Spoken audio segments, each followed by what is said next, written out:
우리는 축복의 사람 야곱의 이야기를 많이 들어 잘 알고 있습니다. 야곱의 인생이 참 파란만장한 삶이 그의 인생 스토리인데요. 야곱은 태어나면서 바로 자신의 형이 쌍둥이 형인데 그 형에게는 하나님의 축복의 장자권이 주어졌다는 것, 그 사실 때문에 늘 이 야곱은 자라면서 마음이 좋지 않습니다. 그리고 형에 대한 시샘도 있고 또 질투와 시기, 이 마음이 계속해서 쌓여지죠. 그리고 어떻게 하면 나도 저 하나님께서 약속하신 그 장자권의 축복을 받을 수 있을까, 이걸 늘 고민하고 잔꾀도 부리고, 급기야 훗날에 눈이 어두운 아버지를 속이고 사냥을 나간 형을 속이고, 야곱이 마치 장자인 양, 에서인 양 자신을 꾸며가지고 아버지에게 몰래 들어가 형이 받아야 될 축복의 기도를 본인이 대신 받는 사건, 그 사건을 여러분이 기억할 겁니다. 그 사건이 있음으로 인해서 집안이 발칵 뒤집히게 됩니다. 뒤늦게 사냥 갔다 되돌아온 에서가 이 사실을 알고 분이 여기고 이제 이 동생을 잡아 죽이고자 하는 마음이 막 들끓기 시작하는 거예요. 상황이 심상치 않게 되자 이 야곱이 이제 어머니와 함께 얘기하고 아무래도 피신을 가는 것이 좋겠다 싶어서 몇 가지 짐을 꾸려가지고 그냥 갑작스럽게 집을 떠나게 되는 상황이 벌어지게 됩니다. 너무 갑작스러운 상황이었기 때문에 야곱이 얼마나 참 많은 두려움이 있었을까, 얼마나 많이 불안했을까, 또 자신의 앞길에 앞으로 어떠한 위험한 상황들이 자신 앞에 다가올까, 얼마나 그 심적으로 마음이 어두웠을지 짐작이 되고도 남습니다. 그가 도망할 수 있는 장소가 그리 많지 않았기 때문에 고민하다가 어머니하고 상의해서 자신의 외삼촌 집, 외삼촌 라반이라는 삼촌의 집이 저 하란이라고 하는 곳이 있는데 그 하란 땅까지 가요 거리가 꽤 멉니다. 지리적으로 이제 거리를 측정해 보면 약 800km 정도가 떨어진 곳이라 하는데, 적지 않은 곳에 교통수단도 그리 좋지 않은 때에 그냥 짐보따리 하나 짊어지고 야곱이 지금 고향 땅을 떠나 초라하게 지금 삼촌 집을 향하여 가고 있는 중입니다. 가던 길이 만만치 않은 상황에서 좋지 않은 마음으로 고향 땅을 떠나고 부모님의 곁을 떠나는 이 야곱의 발걸음이 얼마나 무거웠을지 짐작이 됩니다.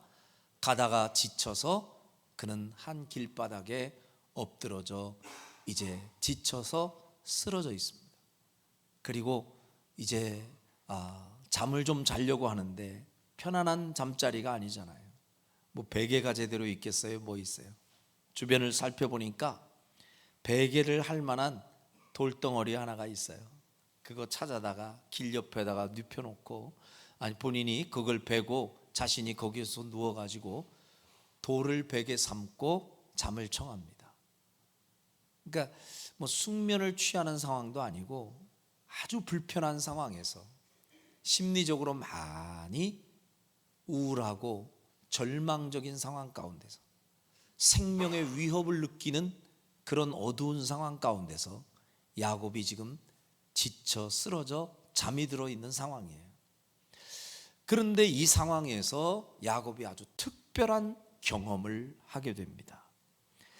자, 이 특별한 경험을 했던 그 장면을 여러분과 제가 한번 실제로 성경에 나와 있는 내용을 근거로 해서 그때의 상황을 좀 살펴보고자 하는데요.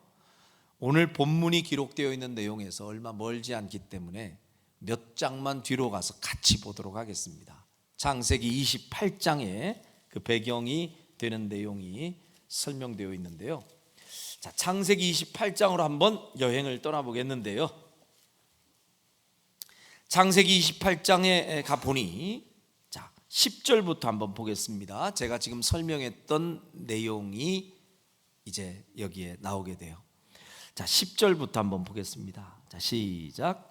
야곱이 브에세바에서 떠나 하란으로 향하여 가더니 한 곳에 이르러는 해가 진지라 거기서 유숙하려고 그곳에 한 돌을 가져다가 베개로 삼고 거기 누워 자더니 꿈에 본즉 사닥다리가 땅 위에 서 있는데 그 꼭대기가 하늘에 닿았고 또 본즉 하나님의 사자들이 그 위에서 오르락내리락 하고. 됐습니다.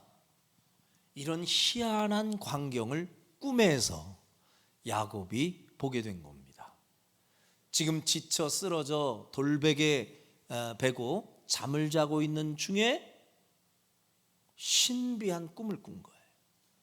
자신이 누워있는 그곳에 큰 사닥다리가 하늘에 닿았는데 그 사닥다리에 하늘에서 주의 사자들이 천사가 오르락 내리락 하면서 하늘과 닿아 있는 거예요. 그 자리가 너무 깜짝 놀랐습니다.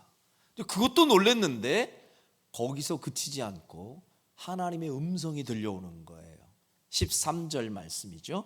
자, 시작. 또 본즉 여호와께서 그 위에 서서 이르시되 나는 여호와니 너희 조부 아브라함의 하나님이요 이삭의 하나님이라. 내가 누워있는 땅을 내가 너와 내 자손에게 주리니. 잠깐 설명하고 갈게요. 하나님께서 그 위에서 말씀을 주시기를 야곱아 놀래지 말아라. 너의 조부 아브라함의 하나님 너의 아버지 이삭의 하나님 나는 그 하나님이란다.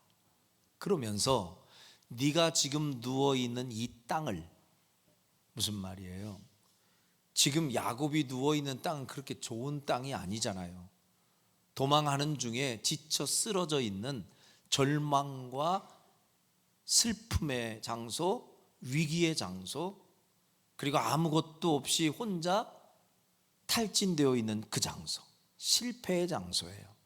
근데 이 땅을 내가 너와 네 자손에게 주리라.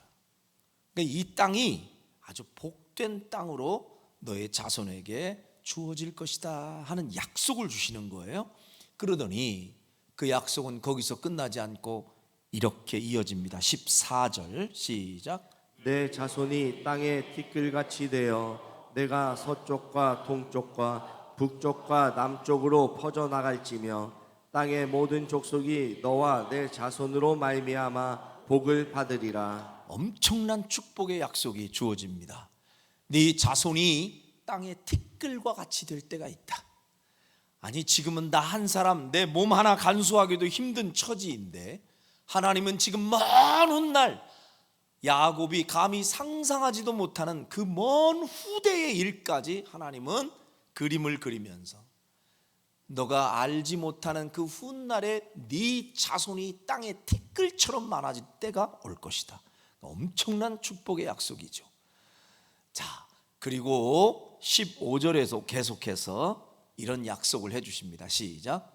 내가 너와 함께 있어 내가 어디로 가든지 너를 지키며 너를 이끌어 이 땅으로 돌아오게 할지라. 내가 내게 허락한 것을 다 이루기까지 너를 떠나지 아니하리라 하신지라. 아멘. 이보다 더 좋은 축복의 약속이 어디 있어요? 내가 너와 함께 있어. 지금 야곱과 함께 있을 수 있는 사람은 아무도 없습니다. 심지어 부모님까지 등지고 떠나야 될 처지에 있어요. 그리고 홀홀단신 혼자 지금 방랑자의 모습으로 지금 길거리에 내던져진 이 야곱에게 하나님이 약속합니다. 내가 너하고 항상 함께 있을 거야. 네가 어디로 가든지 너를 지켜줄 것이고 너를 이끌어 이 땅으로, 지금 무서워서 더 이상 여기 있을 수 없어서 야곱이 떠나고 있는 이 땅으로 야곱이 훗날에 다시 돌아올 수 있도록 하나님이 이끌어 주신다는 거예요. 그리고 내가 네게 허락한 것을 다 이루기까지 너를 어떻게 해요? 떠나지 아니하리라. 항상 함께 동행하겠다는 약속입니다. 이 기가 막힌 하나님의 축복의 약속, 저는 더도 말고 덜도 말고 이 정도의 복만 여러분이 받아 누리시기를 주의 이름으로 축원합니다. 아멘. 크게 하신 분부터 받기를 바랍니다. 얼마나 좋은 축복이에요. 우리 옆에 분에게 인사 한번 하시는데, 우리 욕심내지 말고 요 정도 복만 받읍시다 하고 인사 한번 나눠주세요. 아멘이십니까? 뭐 이보다 더 큰 축복을 또 상상하는 분이 있는지 모르지만 저는 이 정도 복이면 딱 좋겠어요. 자손에 대한 복을 약속하시지, 하나님이 한 번도 떠나지 않는다 하시지, 하나님이 안전하게 나를 지키신다 하시지, 그죠? 그리고 언제까지나 나를 선한 곳으로 이끌어 주시고 지켜주시는 은혜, 참 이런 축복의 약속을 하나님이 이 야곱에게 그 꿈꾸는 장소에서 약속해 주신 거예요. 여러분, 그 장소에서 야곱은 하나님을 만나고 경험을 했는데요, 이 야곱이 정말 그 인생 가운데서는 가장 처절하고 가장 절망적인 힘겨운 순간이잖아요. 그런데 그 절망적이고 힘겨운 순간에 야곱이 하나님을 초청한 것도 아닌데 하나님이 조용히 야곱을 찾아오셔서 야곱에게 이 용기를 주시고 위로를 허락하시고 또 미래에 대한 꿈을 꾸게 하시고 약속의 말씀을 주신 그 좋으신 하나님, 그 야곱의 하나님이 우리의 하나님이요 나의 하나님이신 줄로 믿습니다.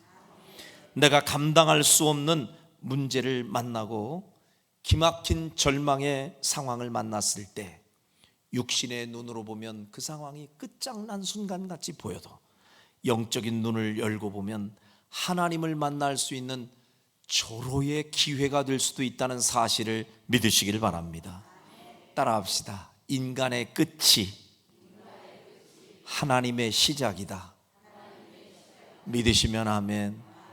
야곱이 잔꾀 부리며 자기가 할 수 있는 최선을 다했던 그 야곱, 자기의 힘으로 할 수 있는 것은요 한계가 있다는 것을 지금 깨닫고 있는 첫 번째 시작점이에요. 야곱이 그렇게 지쳐 있을 때, 아무것도 할 수 없을 때 하나님이 야곱에게 일을 시작하고 있다는 신호를 보여주십니다. 자, 어쨌든 야곱은 그 길바닥에 누워 돌을 베고 자다가 이런 신비한 체험을 하고 꿈을 꾸고 나서 눈을 뜨고 보니 가슴이 설레기 시작하는 거예요. 너무너무 행복하고 너무너무 좋은 거예요.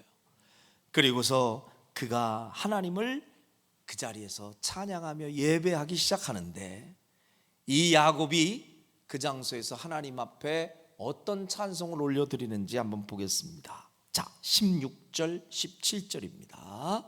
자, 시작. 야곱이 잠이 깨어 이르되 여호와께서 과연 여기 계시거늘 내가 알지 못하였도다. 이에 두려워하여 이르되 두렵도다. 이곳은 다름 아닌 하나님의 집이요 이는 하늘의 문이로다 하고. 아멘. 야곱이 잠이 깨어 이르되 여호와께서 과연 여기 계시거늘 내가 알지 못하였도다.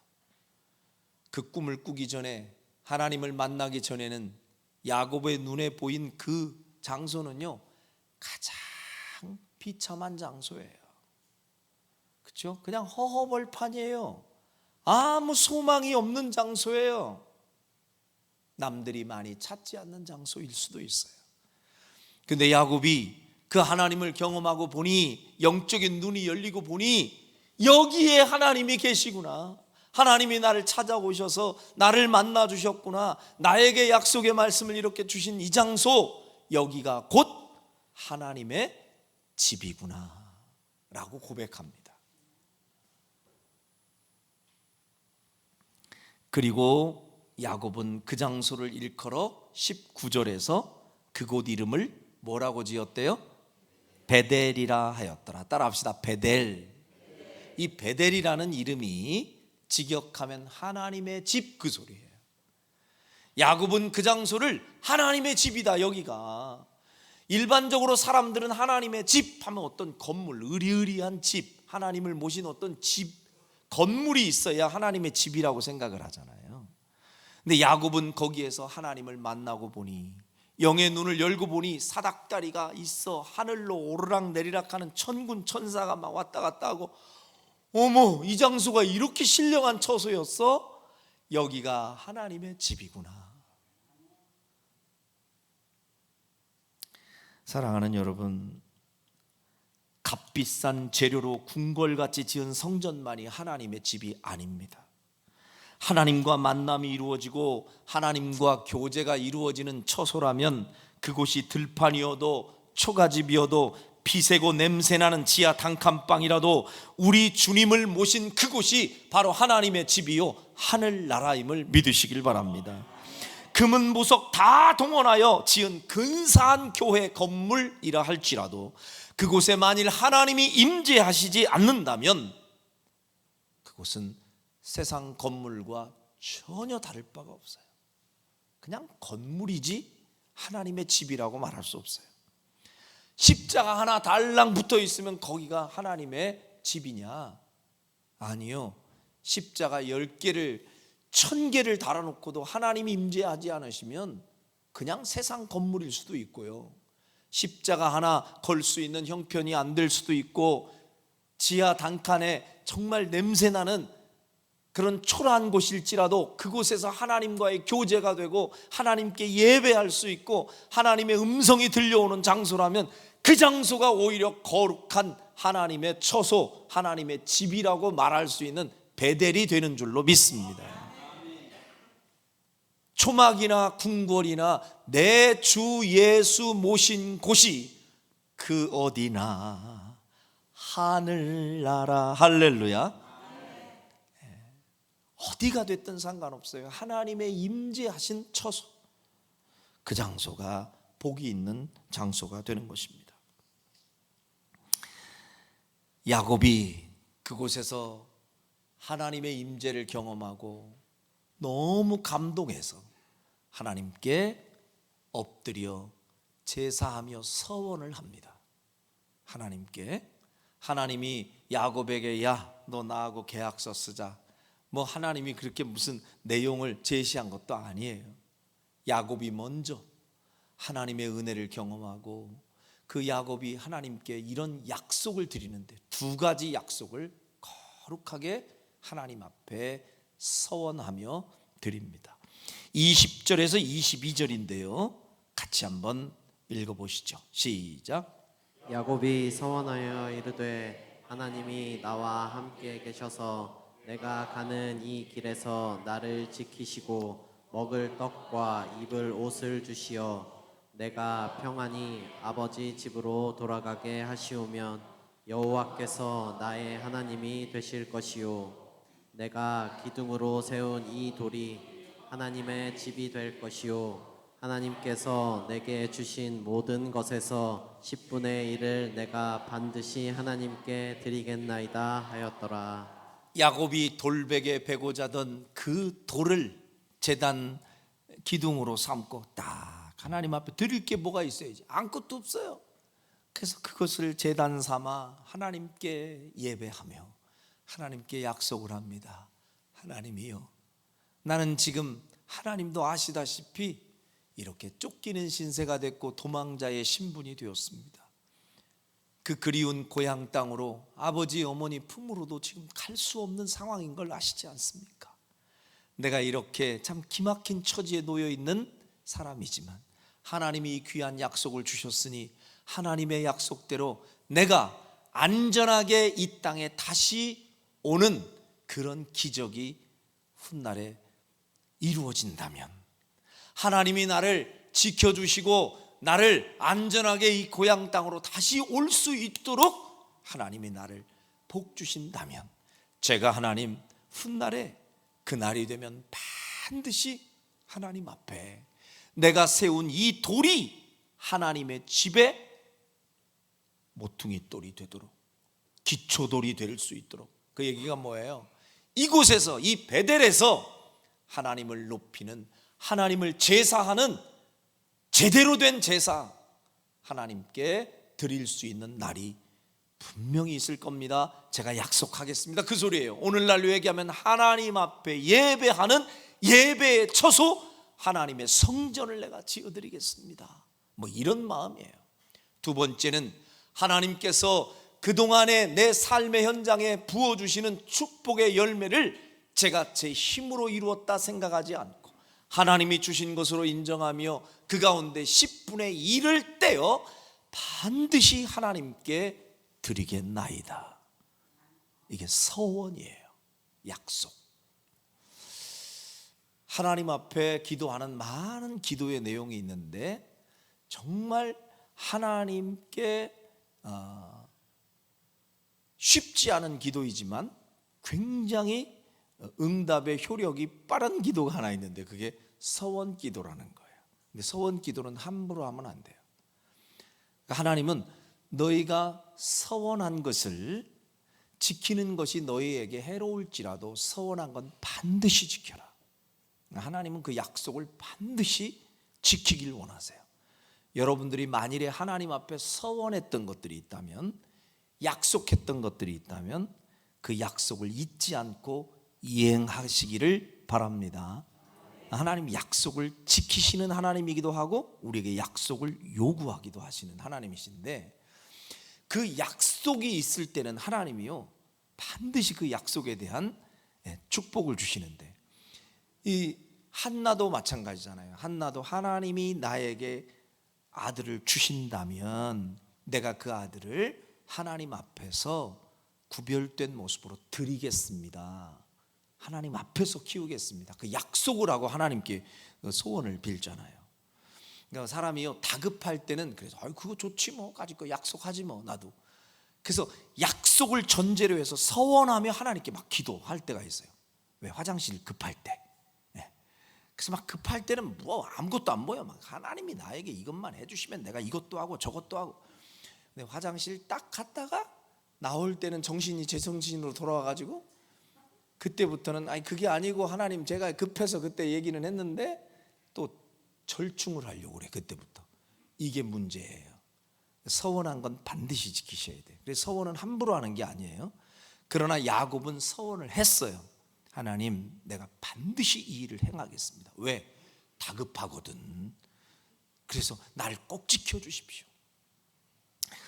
그런 사연이 있었고 그 이후에 세월이 약 20년이 흘렀습니다.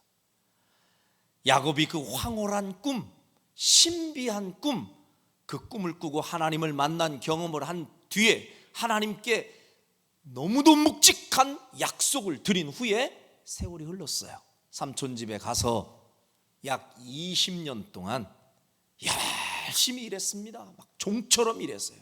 조카의 신분이 아니라 막 거의 종과 같이 헌신하면서 성실하게 일해 20년이 지난 후에 야곱은요 입장이 바뀌었어요.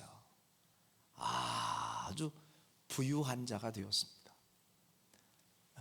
제법 가족들도 많이 늘어났고 자신이 거느리는 하인들도 제법 늘어났고요. 거기에 당시에 부의 상징이라고 말할 수 있는 가축의 수도 많이 늘어났어요. 그러니까 옛날에 호를 다니신 여기에 그 진보다리 짊어지고 피난길을 오르던 야곱과는 완전히 달라요. 20년 후에 야곱이 거부가 된 거예요. 아주 부자가 되었어요. 그리고 삼촌에게 어쨌든 작별을 고하고 드디어 이 야곱이 꿈에 그리던 땅, 자신의 고향 땅, 그 고향으로 금의 환향하는 길에 이루어진 또 다른 사건이 지금 20년 후에 벌어지는 겁니다. 자, 그 황홀한 꿈을 꾸고 외삼촌의 집에 가서 생활을 한 지 20년이 지난 이후에 제법 부유한 자가 되었던 이 야곱이 돌아오던 길에 설레고 행복하고 기쁜 모습으로 고향 땅을 향해서 처벅처벅 걸어오는데 고향 땅에 가까워 올수록 약간 마음이 불안해지기 시작하는데 20년 전 자신을 죽일 듯한 눈초리로 이 야곱을 죽이려고 분노를 삭히지 못했던 에서 형이 딱 떠오르는 거예요. 사람을 보내어서 형에게 전가를 이제 이렇게 알려줬는데, 소식을 알려줬는데 갔다 온 하인이 이야기하기를 주인님 이곳에 온다는 소식 듣고 저쪽에 있는 에서 그 사람이요 400명의 군사를 동원해서 당신을 맞으러 온다 합니다. 예사롭지 않은 소식이죠. 아니 내가 20년 만에 고향으로 돌아오면 형이 많이 데리고 나와야 한 3-4명 하고 막 정신없이 와서 마중 나오고 어서 와라 이런 그림을 그렸는데 왜 400명의 군대를 동원하느냐고요. 나 야곱이 갑자기 가슴이 철렁 내려앉으면서 이거 큰일 났다. 20년의 세월이 지났으니 형도 좀 마음이 녹은 줄 알았는데 야 이거 큰 오판이다. 나 형에게 죽은 목숨이구나. 보나마나 내가 쌓아왔던 이 모든 재물도 싹 없어질 것 분명하고 내 소중한 가족들, 식솔들 싹 이제 죽음을 모면하지 못하겠구나. 뭐 이런 불안감에 견딜 수가 없습니다. 그래서 야곱은 창세기 32장에서 그가 하나님 앞에 간절히 야복 강가에서 눈물로 기도하는 장면이 나와요. 그게 20년 후에 일어난 일이에요. 하나님 앞에 눈물로 기도하며 하나님 어찌하면 좋겠습니까? 내 힘으로 어떻게 이 위기를 극복할 수가 없습니다. 이 형의 분노를 가라앉힐 어떤 방법이 전혀 없습니다. 하나님이 도와주셔야 제 인생의 새로운 행복의 길이 열릴 수 있습니다 하고 눈물로 기도하는데 하나님을 대신한 하나님의 사자 천사가 와서 야곱을 붙들고 있다가 야 나 시간 됐다 좀 가야겠다 하고 야곱을 떨치려고 하자 야곱이 씨름하며 붙들며 아니 됩니다. 말씀을 해주고 가세요. 나한테 축복해 주시지 않으면 저 이거 못 놓습니다. 놔라 이거 못 놓습니다. 그래서 기도하는데 막 씨름하듯이 기도를 해요. 야곱이 그때의 하나님의 사자 천사가 야곱의 환도뼈를 후려쳐요. 그게 허벅지 관절이에요. 그냥 이 환도뼈가 딱 위골이 되었으면 딱 주저앉는 거예요. 사람이 아무것도 못해요. 그러면 기도하다가 여러분 어디 하나만 새끼발가락 하나만 부러져도요 우리 큰일 났다고 119 부르잖아 우리는.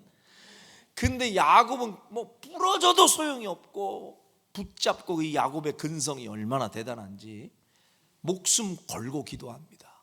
아니 됩니다. 나를 하나님이 축복하시지 아니하면 나 여기서 죽습니다. 나를 축복해 주세요. 내 힘으로 아무리 애쓰고 힘써도 인생에서 쌓아 올릴 수 있는 탑은 한계가 있고 하나님이 복 주시지 아니하면 한순간에 이 모든 것 다 물거품 될 수밖에 없다는 거 내가 압니다. 형의 마음을 돌이킬 수 있는 사람 아무도 없습니다. 하나님밖에 없으니 제발 날 좀 도와주십시오 하고 거기서 씨름하다가 하나님의 응답을 받죠. 하나님이 말씀합니다. 내가 더 이상 너를 야곱이라 말하지 않고 이스라엘이라 하리라. 하나님과 겨루어 네가 이겼다 하는 이야기예요. 그래 네가 이겼다. 네 원하는 대로 해줄게 하는 하나님의 응답을 받아요. 그제서야 야곱의 마음이 이제 조금 불안한 마음이 가시기 시작합니다. 그런데 야곱이 그렇게 두려워했던 에서 그 형이 400명을 거느리고 칼날을 휘두르며 나한테 다가올 것 같은 그 불안감, 이 초조, 두려움 여기에 휩싸였던 야곱이요 완전히 상황이 이제 급반전됩니다. 그 이야기가 창세기 33장에서 형 에서와 극적으로 만나는 장면이 나오는데 이 장면은 보겠습니다. 33장 4절입니다. 같이 시작. 에서가 달려와서 그를 맞이하여 안고 목을 어금 맞추어 그와 입 맞추고 서로 우니라. 에서가 칼 들고 와가지고 칼을 휘두를 줄 알았더니 하나님이 그 마음을 어루만져 주시니까 에서의 그 분노의 마음이 언제 그랬냐는 듯이 눈 녹듯이 싹 녹아버리고 진짜 형의 모습으로 에서가 달려오는 거예요. 보고팠던 20년 동안 잊어버렸던 내 동생을 찾았다는 마음으로 달려오더니 야곱이 얼마 전에 상상했던 그 무서운 형이 아니라 에서가 달려와 그를 안고 목을 어긋 맞추어 그와 입 맞추며 인사하고 서로 우니라 통곡을 하면서 내 동생아 보고 싶었다. 극적인 반전이 이루어진 거예요. 이 놀라운 결과가 이루어진 건 하나님의 역사와 개입이 있었기 때문인 줄로 믿습니다. 놀라운 일이었어요. 자, 그리고 나서 이 에서가 이렇게 이제 반응을 하니까 야곱도 너무너무 행복한 거예요. 그 형님에게 예물을 준비해서 형님 위해서 제가 준비했어요. 그랬더니 형님이요, 재물에도 관심이 없어. 동생아, 이건 나 이미 다 가지고 있어. 네 것은 네 것이요, 내 것은 내 것이니 다 신경 쓰지 말아도 돼. 그러니까 에서 앞에 이 야곱이요 어떤 표현을 하는지 보세요. 기가 막힌 이야기로 형에게 이런 인사를 합니다. 10절 33장 10절 시작. 야곱이 이르되 그렇지 아니하니이다. 내가 형님의 눈앞에서 은혜를 입었사오면 청하건대 내 손에서 이 예물을 받으소서. 내가 형님의 얼굴을 배운즉 하나님의 얼굴을 본 것 같사오며 형님도 나를 기뻐하심이니이다. 아멘. 형님의 얼굴을 보니 마치 하나님의 얼굴을 뵙는 것 같습니다. 야곱에게 있어서는 정말로 인생 가운데 자신에게 넘어야 할 마지막 장애물, 마지막 관문인지도 모르는 이 형과의 갈등, 이걸 푸는 데는 엄청난, 참 야곱의 입장에서는요 방법이 없었는데 하나님이 개입하시자 이런 놀라운 화해의 모드가 형성이 되고 야곱은 너무너무 행복해서 마치 형을 배울 때 하나님을 배우는 것 같습니다 하고 마음이 행복해요. 자, 상황은 이제 아주 좋은 거예요. 드라마를 찍었다면 여기에서 해피엔딩 하고 그동안 수고해 주신 분들 시청해 주셔서 감사합니다. 자막 올라가야 돼요. 그런데 거기에서 상황이 종료되고 끝인 줄 알았어요. 자, 여기에서 또 한번 보세요. 16절입니다. 33장 16절 시작. 이날에 에서는 세일로 돌아가고. 자, 됐습니다. 이제 더 이상 야곱에게는 더 이상 무서운 존재도 아니고 걸림돌이 되는 존재도 아니고 더 이상 자기의 인생의 행복을 잠식시키는 그런 형이 아니에요. 문제 싹 풀렸어요. 싹 해결됐어요. 형이 형의 장소로 돌아갔어요. 그리고 나서 야곱이 긴장이 확 풀리는 거예요. 이제 살겠다. 이제 잠도 잘 잘 것 같아.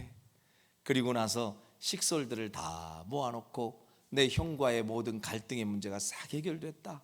그리고 나서 18절 한번 보세요. 시작.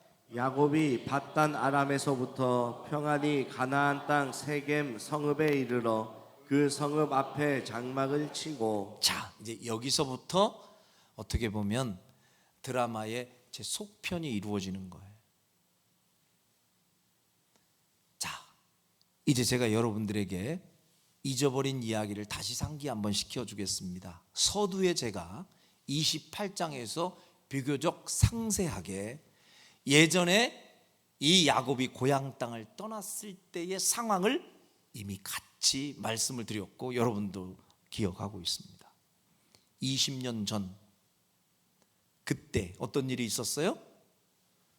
그 들판에서 베고 자던 돌베개를 앞에 두고 하나님께 받은 약속에 감격하며 이 야곱이 서원했던 일이 있었어요. 맞죠? 그 서원은 하나님이 나에게 복을 주셔서 안전하게 이 땅에 다시 돌아오게 하실 수만 있다면 내가 거기서 여기에서 이 돌로 제단 삼고 하나님께 반드시 제사를 드릴 것이요 10분의 1을 드릴 것이요. 기억나시죠? 서원이라 말씀드렸어요.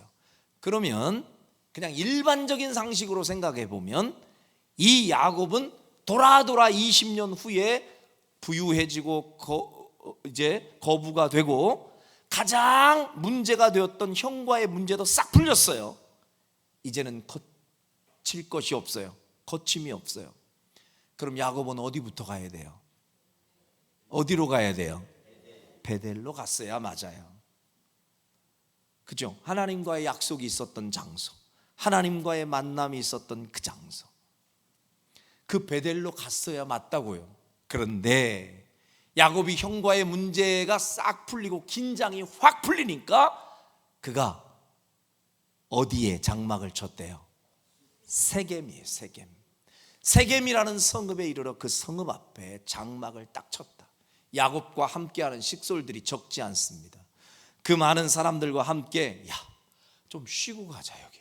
나 그동안 긴장 너무 했더니 난 지금 더 가기가 힘들어. 그래서 그 세겜에 장막을 치고 거기서 하루를 지나 이틀을 지나 3일을 지나는데 살만한 거예요. 그 장소가 딱 좋으냐. 굳이 공들여가지고 거기까지 가기가 힘들어요.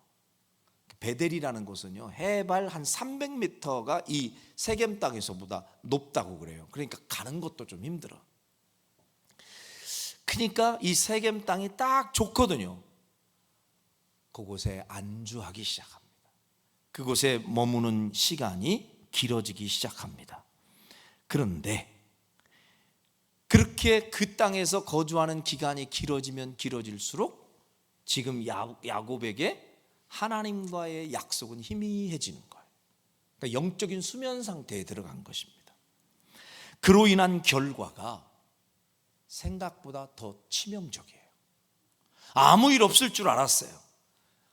이 정도면 딱 좋네 하고 있는데 뜬금없는 엉뚱한 사건이 벌어지는데 그 세겜이라는 땅 안에 그 세겜 땅에 세겜이라고 하는 그러니까 지역 이름도 세겜, 그 지역의 추장 이름도 세겜인데 그 세겜이라는 사람이 이 야곱의 딸 중에 디나라고 하는 딸이 꽤 예쁘고 매력 있고 괜찮았던가 봐요. 근데 몇 번 이렇게 유혹을 하고 조금 사귀어 보려고 했는데 거들떠도 안 보니까 얘가 힘으로 제압을 하고 아무도 없는 장소에서 이 디나를 겁탈을 해요. 근데 이 사건이 벌어져 버린 거예요.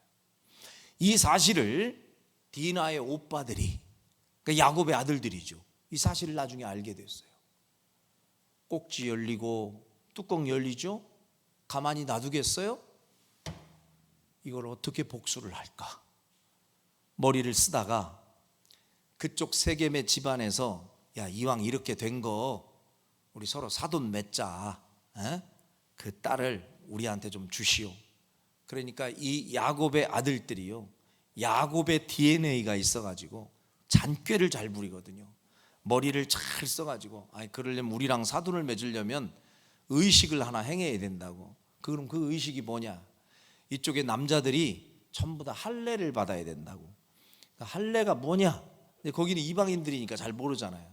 그러니까 여기는 우리 아브라함의 그 후손들은 다 제각기 하나님 앞에 선택받은 사람이라는 흔적을 남기기 위해서 남자들은 8일 만에 항상 할례를 받는데 당신들 이방인들하고 우리랑 어떻게 사돈을 맺냐. 그러니까 우리 이 디나를 원하면 다 할례를 받아라. 할례가 뭐냐니까? 그 할례가 뭔지는 알죠?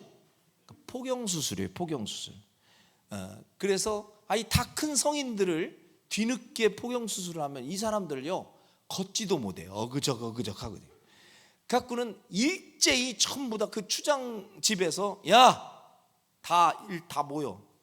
다 이게 남자들 다 모여. 그래갖고 일렬로 세워놓고 할례 의식을 행해버린 거예요. 그래 놓으니까 남자들이 전부 다 갑자기 아무것도 못하고 다 어그저 이렇게 하고 돌아다니네. 그렇게 아무것도 할 수 없는 그 시기를 틈타서 야곱의 아들들이 때는 이때다 하고 가서 살육을 행합니다. 그래서 사람들을 막 복수를 해버리는 거예요. 그러니까 아주 지능적으로 그 사람들을 이제 죽이는 거죠. 그 사실을 나중에 알게 된 세겜 집안의 사람들이 가만히 있겠어요? 또 이거 무엇이냐, 저런 놈들이 우리 이 젊은 청년들을 죽이려고 저런 잔혹한 꾀를 부리다니, 우리가 있을 수 없는 일이다 하고 주변 일대의 사람들을 다 불러 모아가지고 야곱의 집을 아주 초토화시키자고 결의를 한 거예요. 그래서 야곱의 가족이 아무리 많아도 어떻게 그 주민들과 비할 수 있겠습니까? 그러니까 그 주민과 그 이웃 사람들이 싹 달라들어서 야곱의 집안을 박살내려고 오려고 할 때 야곱이 얼마나 놀랬겠어요. 이게 복수가 또 다른 복수를 낳고 그 복수가 또 다른 복수를 낳는 이 막장 드라마가 거기서 펼쳐지는 거예요. 평안하던 야곱의 가정에 그냥 한순간에 쑥대밭이 되어버리고 혼란과 무질서가 갑자기 찾아오게 됩니다. 자, 이 사건, 그래서 이 30절에 보니까 야곱이 이 상황을 맞닥뜨리면서 아들들을 불러서 혼을 내는 장면이 나와요. 30절 시작. 야곱이 시므온과 레위에게 이르되 너희가 내게 화를 끼쳐 나로 하여금 이 땅의 주민 곧 가나안 족속과 브리스 족속에게 악취를 내게 하였도다. 나는 수가 적은즉 그들이 모여 나를 치고 나를 죽이리니 그러면 나와 내 집이 멸망하리라. 이제는 불행 끝 행복 시작이라고 생각했던 야곱의 집에 다시 불행이 시작됩니다. 야, 이제 우리의 가족의 수가 적은즉 저들이 모두 모여서 우리를 치고 우리를 죽이리니 나와 내 집이 다 이제는 멸망할 수밖에 없다. 왜 이런 상황을 만드는 것이냐고 막 분노를 삭히지 못하고 야곱이 지금 이 혼란스러운 상황에서 식구들을 모아놓고 울부짖으면서 이제 화가 나서 이야기를 하는 거예요. 야곱의 집안이 온통 쑥대밭이 되었습니다. 삶이 뒤죽박죽 엉키기 시작했습니다. 자, 이제 여기에서 이제 다시 되돌아오는 거예요. 도대체 왜 이런 일이 벌어졌을까? 도대체 왜 이렇게 야곱의 집안에 이런 어두운 그림자가 갑자기 들어오게 되었을까? 왜 질서가 깨지고 무질서가 오고 행복이 깨지고 갑자기 불행이 다가왔던 것일까? 한마디로 얘기하면 그들이 오래 머물러선 안 될 이 세겜 땅에 오랫동안 머물고 정리하지 못했기 때문이었어요. 그래서 이해할 수 없는 손해가 막심하게 그 가정 가운데 찾아온 것입니다. 그런 상황 속에 놓여있던 이 야곱에게 하나님이 찾아오신 거예요. 도대체 어디서부터 잘못됐는지를 모르고 허둥지둥하는 이 야곱에게 하나님이 다시 찾아와서 야곱에게 왜 이런 일이 있었는지, 너의 가정에 왜 행복이 이렇게 깨지고 무질서하고 혼란스럽게 되었는지 그 원인을, 그 문제를 정확하게 하나님이 지적해 주십니다. 그리고 대안까지 하나님이 마련해 주시는 거예요. 그 내용이 어디예요? 오늘 본문 1절이 되겠습니다. 오늘 본문 1절을 같이 읽어보죠. 시작. 하나님이 야곱에게 이르시되 일어나 베델로 올라가서 거기 거주하며 내가 내 영 에서의 낯을 피하여 도망하던 때에 내게 나타났던 하나님께 거기서 제단을 쌓으라 하신지라. 아멘. 여러분 보십시오. 막다른 길에 봉착한 야곱에게 그 시련의 원인이 무엇인가를 하나님이 정확하게 지적해 주십니다. 안주하고 있던 그 장소, 우상의 흔적이 남아있던 그 장소, 죄악의 그 장소, 머뭇거리고 안주하던 그 세겜 땅, 거기서 일어나 베델로 올라가라. 그리고 뭐래요? 거기서 뭐 해래요? 제단을 쌓으라. 잘 보세요. 그 거기가 어디냐? 하나님이요 20년 전의 일을 정확하게 기억하고 계십니다. 네가 네 형 에서의 낯을 피하여 도망하던 때에 네게 나타났던 하나님 어디죠? 베델이에요. 그 장소를 하나님이 정확하게 기억하면서 거기로 네가 가야 될 것 아니냐. 너 나한테 약속했잖아. 20년 전에 네가 다급할 때 나한테 약속했잖아. 근데 어떻게 세겜 땅이 살만하니 내가 잊혀지더냐? 이 자리가 그렇게 좋아서 이 자리에 언제까지 네가 머뭇거리려냐? 일어나라, 일어나라. 결단하고 베델로 올라가라. 그리고 거기서 네가 잃어버린 제단을 다시 쌓아라. 오늘 우리식으로 얘기하면 하나님이 말씀하시는 그 베델은 하나님의 집이요, 하나님께 예배하는 처소요, 하나님께 여러분들이 처음 은혜를 경험했고 하나님께 약속했던 그 장소로 우리가 올라가야 무너졌던 우리의 가정의 기반이 다시 회복이 되고 무질서는 질서로 바뀌게 되고 절망은 희망이 될 것이요 슬픔은 변하여 기쁨이 될 줄로 믿습니다. 베델로 올라가야 삽니다. 아멘이십니까? 20년 전 야곱이 입으로 서원했던 그 약속을 정확히 기억하고 계시는 하나님, 하나님의 사람이 머물 곳은 베델이라고, 그곳이 인생의 진정한 안전지대라고 하나님이 베델로 가라고 야곱에게 다시 가르쳐주고 계시는 장면이에요. 문자적인 의미로 베델은 하나님의 집입니다. 거기서 제단을 쌓으라고 주님이 권면했던 그 말씀, 이건 우리에게도 적용되는 거예요. 인생의 막다른 골목, 혼란스럽고 무질서한 내 삶의 무대에서 내가 한참을 방황하고 있을 때 하나님이 내게 다가와 해결책으로 던져주시는 말씀, 그 말씀은 세겜에서 일어나 베델로 올라가라. 여러분, 여러분과 저에게 있어서 떠나야 할 세겜은 어디입니까? 도대체 내가 떠나야 할 세겜은 어디인가? 적당히 세상에 한 발 걸치고 세상의 향락을 즐기며 안주하고픈 내 마음, 이 마음이 바로 세겜일 수도 있습니다.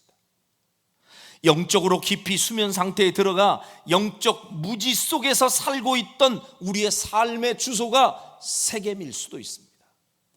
아니라고 안주하고 이만하면 됐지라고 생각하는 그 내 무감각, 거기가 세겜의 장소일 수 있습니다. 그 세겜에서 결단하고 일어나 영적인 베델로, 하나님의 집으로, 예배할 수 있는 처소로 여러분 용기를 내어 나아가시기를 주의 이름으로 축원합니다. 그래야만 뒤죽박죽 엉켜있던 내 삶의 자리가 제자리로 돌아올 수 있는 거예요. 여러분, 이 하나님의 정확한 진단과 권고의 말씀이 있자마자 야곱은 곧장 순종합니다. 아차 싶었겠죠. 그러네요. 내가 잊어버려서는 안 될 거를 잊어버렸네요 하고 깨닫고 곧장 이렇게 반응하죠. 2절 보세요. 2절. 하나님이 1절에서 말씀하자 2절에서 야곱이 곧장 이렇게 순종합니다. 시작. 야곱이 이에 자기 집안 사람과 자기와 함께한 모든 자에게 이르되 너희 중에 있는 이방 신상들을 버리고 자신을 정결하게 하고 저희들의 의복을 바꾸어 입으라. 자, 야곱 한 사람만의 문제가 아닌 거예요. 이거는 야곱과 함께하는 모든 가족 식솔들이 다 같이 회개해야 될 몫이에요.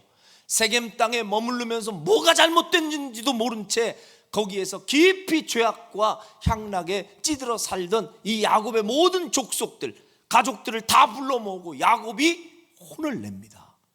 정신 차리자 우리.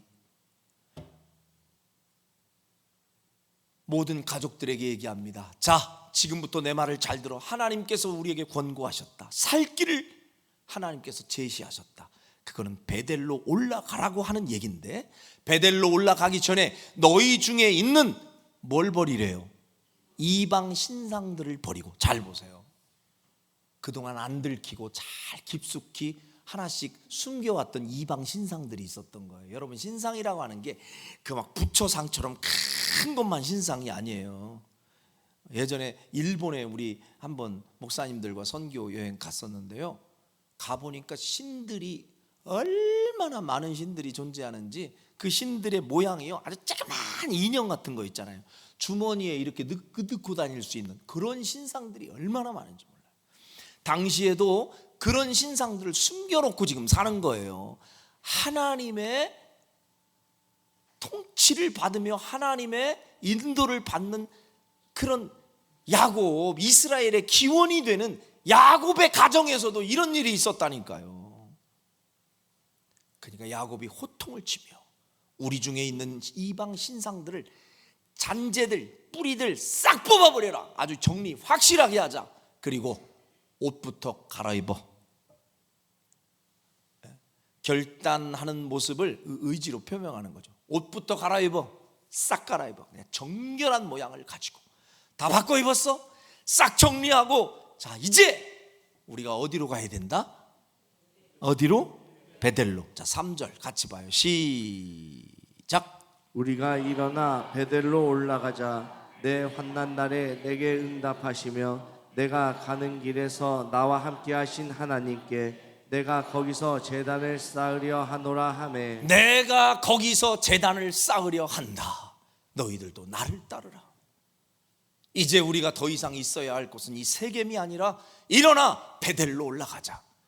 지금 세겜 땅에서 일어난 이 혼란스러운 상황, 복수가 또 다른 복수를 낳고 복수가 또 다른 잔인한 복수를 낳는 이 얽히고 설켜있는 인간적인 문제를 어떤 다른 방법으로 해결책이 있는 게 아니라 베델로 올라가야 우리 가정은 산다는 거예요. 여러분의 영혼이 먼저 하나님과의 관계가 정립되어야 범사도 잘 되고 육신의 건강도 되찾아오게 되는 줄로 믿습니다. 야곱의 인생을 들여다보면요, 다 잘한 것만 있는 게 아니에요. 이렇게 실수도 있고 허점도 있고 허물도 많은 사람이었어요. 그런데 결정적인 순간에 야곱이 참 잘한 일이 하나 있다면, 하나님이 이렇게 지적하고 너 이거 바꿔 라고 하나님이 말씀하셨을 때 야곱이 더 이상 고집을 부리지 않고 하나님 말씀대로 곧장 순종하고 있는 이 모습이 여러분과 제가 배워야 할 모습인 줄로 믿습니다. 야곱은 이르는 혼란과 무질서 속에 갇힌 가족들을 모두 모아놓고 자신이 결단한 이 신앙의 내용을 선포하며 우리 모두 함께 이제 우상을 버리자, 의복을 바꿔 입고 정결하자, 그리고 베델로 올라가자. 이 기가 막힌 선포를 했던 야곱의 이 선언과 선포, 결단이 여러분과 저에게 있어야 할 줄로 믿습니다. 오늘 말씀을 듣고 깨달은 여러분과 제가 이제 더 이상 나는 세겜 땅에 머물지 않으리라, 일어나 의복을 바꿔 입고 하나님과의 약속이 있던 처소, 하나님이 임재하시는 예배의 처소로 나는 가리라. 여러분 한 사람만이 결단하고 끝나는 게 아니라 여러분과 함께하는 온 가족이 같이 살면 가족들에게도 그 사실을 선포하고 가족이 함께 손 붙잡고 베델로 올라가야 할 줄로 믿습니다. 기도하겠습니다.